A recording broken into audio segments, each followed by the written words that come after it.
Bismillahirrahmanirrahim. Assalamualaikum warahmatullahi wabarakatuh. Baik, pada kesempatan kali ini kita akan membahas materi terakhir ya tentang barisan dan deret, yaitu aplikasinya. Jadi kita akan mengetahui sebenarnya barisan dan deret itu kalau di kehidupan sehari-hari diterapkannya di mana gitu. Oke. Yang pertama, pertumbuhan. Kita kenal yang namanya pertumbuhan. Nah, pertumbuhan itu ada pertumbuhan dan bunga majemuk. Maksudnya begini. Keduanya ini nanti akan memiliki rumus yang sama. Karena kan bunga majemuk itu juga akan bertambah ya. Dia juga termasuk dalam pertumbuhan. Seperti itu. Jadi rumusnya di sini sama. MT sama dengan M0 kali 1 ditambah I dipangkatkan dengan T. Nah, keterangannya MT ini jumlah akhir. Kemudian yang M0 itu jumlah awal. T jangka waktunya dan I di sini tingkat laju pertumbuhan atau suku bunga majemuknya. Kalau tentang suku bunga berarti suku bunganya berapa gitu. Gitu ya. Mari kita lihat ke contoh soalnya. Jumlah penduduk Kota Baru pada tahun 2019 sekitar 2 juta jiwa. Nah, tingkat pertumbuhan penduduk di kota itu adalah 1% per tahun. Tentukan jumlah penduduk di Kota Baru pada tahun 2021. Baik, nah akan lebih mudah jika kita tuliskan dulu apa saja yang diketahui.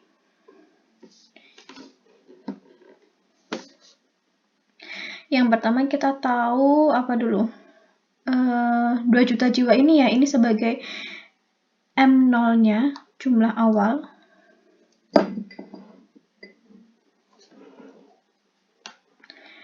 Jumlah awalnya adalah 2 juta.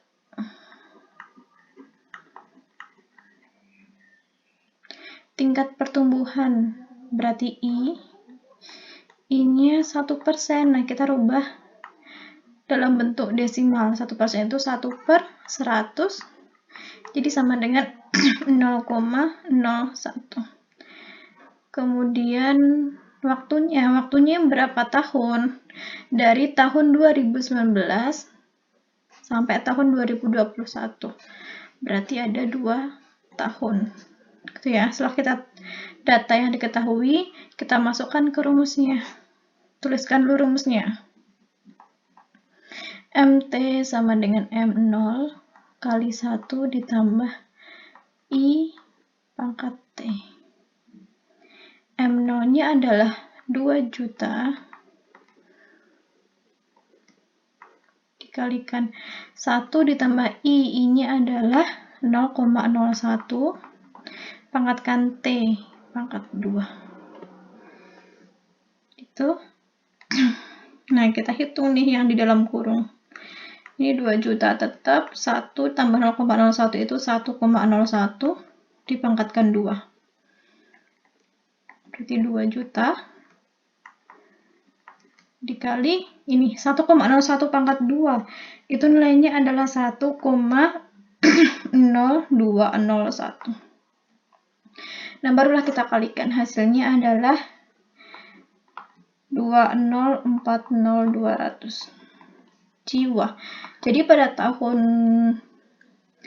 2021 jumlah penduduknya adalah 2.040.200 jiwa.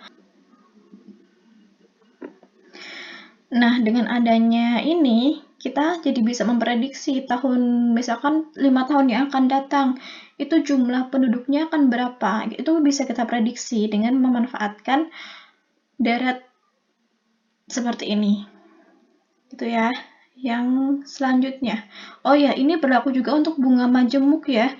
Jadi, kalau bunga majemuk nanti I-nya itu sebagai suku bunganya. Suku bunganya ada berapa persen per tahun gitu. Selanjutkan, yang berikutnya juga masih pertumbuhan. Nah, ini lebih spesifik ya. Dia disebut dengan pertumbuhan ganda. Nah, yang dimaksud pertumbuhan ganda itu namanya juga ganda ya. Ganda itu menjadi 2. Berarti pertumbuhannya itu sudah pasti akan berkembang atau bertumbuh menjadi 2. Gitu. Nah, rumusnya seperti ini. MT sama dengan M0 kali 2 pangkat T. MT itu jumlah populasi akhir, M0 jumlah populasi awal, T jangka waktunya. Nah, kenapa populasi? Karena biasanya yang mengalami pertumbuhan ganda itu makhluk hidup kecil itu, makhluk hidup. Ya, seperti amuba, bakteri, seperti itu. Itu yang akan mengalami pertumbuhan ganda. Nah, cirinya nanti di soal pasti akan disampaikan bahwa misalkan individu tertentu itu mengalami pertumbuhan 2 kali lipatnya atau menjadi 2 gitu. Coba kita langsung lihat di contoh soalnya. Suatu bakteri tumbuh dan berkembang biak menjadi 2 setiap 2 jam. Jika mula-mula terdapat 8 bakteri, tentukan jumlah bakteri setelah 6 jam. Nah, di sini ya seperti yang saya sampaikan tadi, kalau dia pertumbuhan ganda pasti akan ada kata kuncinya di sini. Dia akan berkembang atau bertumbuh menjadi 2. Dia harus 2, namanya juga ganda ya. Nah, kita data dulu apa yang diketahui. Oke, M0-nya diketahui ya, 8 bakteri. Jadi populasi di awal itu ada 8 bakteri. Kemudian T-nya. Nah, T-nya di sini kan dia berkembangnya setiap 2 jam. Berarti kita hitung dulu. Kalau yang ditanyakan 6 jam, berarti 6 dibagi dengan 2, yaitu 3. Gitu ya. Nah, setelah itu kita langsung masuk ke rumusnya. MT sama dengan M0 kali 2 pangkat T. M0-nya adalah 8, 2 pangkat T-nya 3. 8 kali 2 pangkat 3 itu 8. Sama dengan 8 kali 8, 64 bakteri. Gitu. Jadi jumlah bakteri setelah 6 jam itu adalah 64 bakteri. Nah, yang berikutnya lawan dari pertumbuhan yaitu peluruhan. Sebenarnya bukan peluru, nggak harus peluruhan, penyusutan juga bisa. Intinya kalau pertumbuhan itu kan dia berkembang, bertambah. Nah, kalau peluruhan dia justru sekebalikannya, berkurang. Nah, rumusnya pun perbedaannya hanya di sini. Kalau pertumbuhan itu ditambahkan, peluruhan dia akan berkurang, dikurangi gitu. Rumusnya mirip. Nah, ini juga sama keterangannya. Langsung ke contoh soalnya. Nilai jual sebuah mobil baru adalah 200 juta.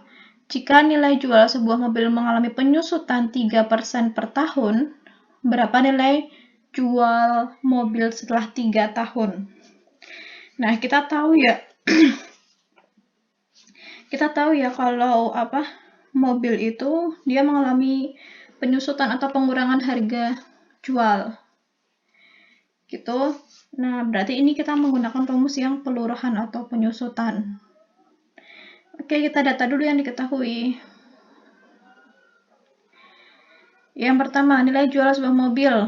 Nilai awal ya, berarti harga mobil barunya itu sebagai M0. M-nya itu 200 juta. Kemudian tingkat penyusutannya itu I, 3%. Kita harus rubah dulu ke desimal, berarti 0,03. Kemudian waktunya karena di sini sudah per tahun ya, dan ini setelah ini juga tahun sudah sama, jadi kita langsung dapat tentukan bahwa waktunya itu adalah 3 tahun. Oke, sekarang kita tuliskan dulu rumusnya. MT sama dengan M0 kali 1 dikurangi I pangkat T. M0-nya 200 juta. Dikali 1 dikurangi I.